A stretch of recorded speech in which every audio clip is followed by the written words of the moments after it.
I'm from here, I was born here, but I've been living in Atlanta, and I'm actually coming back home after I go back up next week. I have to go up for one more thing, but I'm coming back home because my grandmother has been in the hospital and I want to be closer to my family.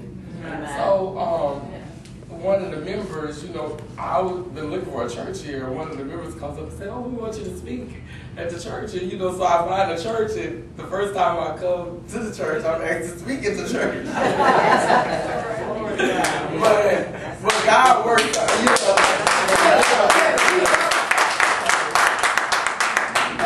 the name of this piece is called Extraordinary Queen, and I wrote it, I wrote it because one of my friends asked me, they were saying, "Oh, we need an extraordinary woman," and no, we need a phenomenal woman, saying we need a phenomenal woman, and I really couldn't think of nothing, phenomenal to say, But God has just been working with me and working with me and working with me until I finally came up with something last year.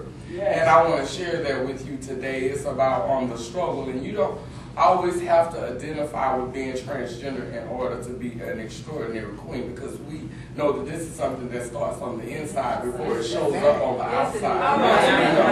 It's an inside manifestation first, and then it comes out. All I did was choose to make my outside match what was going on inside. There's a war going on, and it starts within the mind. This energy, whether it creates or destroys, it often divides, separating those of us who were born just a little bit different, destined to crave just a little bit more. Their souls unlock this hidden portal and roam through an unseen door. Thus began the legacy of the trans. She punishes herself, feels unworthy, destined to finish last.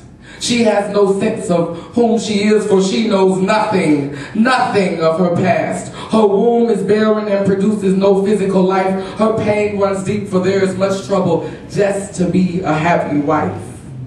The pain ingrained in her may take a lifetime to erase, for the job was done ingenuously. The attack began with her faith.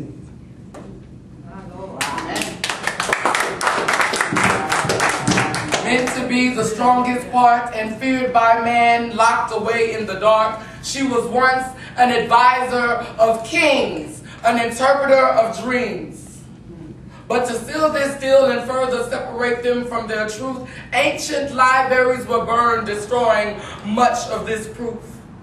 Though much of our past has been displaced, we must know who we are in this realm of grace. For many of us have traveled its borders and seen what keeps others locked in closets, pretending to be innocent and green. Come on. Wanting only to feel love, we've allowed ourselves to become governed by our flesh.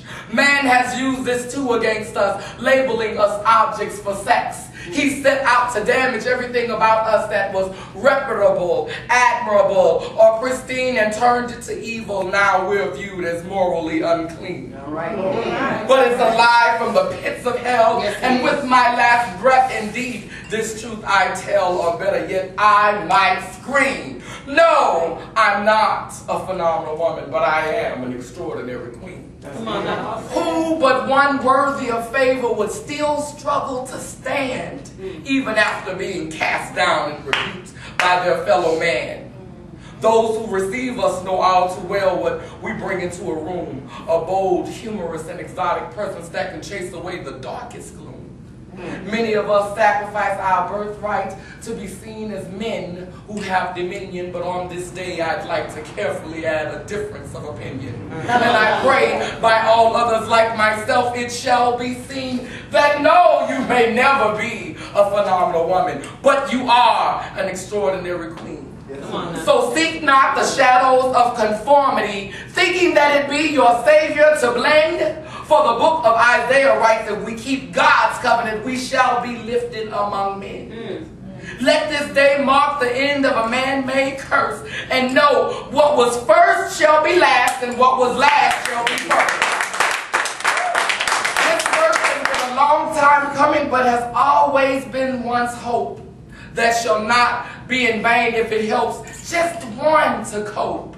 To cope until there's hope to help you past your past, the ridicule and the shame, the emptiness and the blame, the self-loathing and the shame. To endure what you thought another seemingly endless day, where you wondered if you truly fit in or if anything was gained.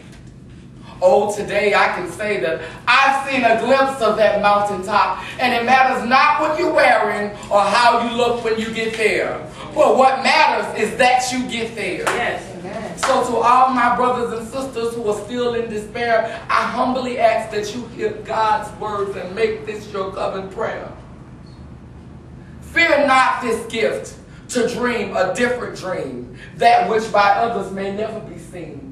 But stand proudly in who you are. Certainly not a phenomenal woman, but an extraordinary queen. Amen. Thank you.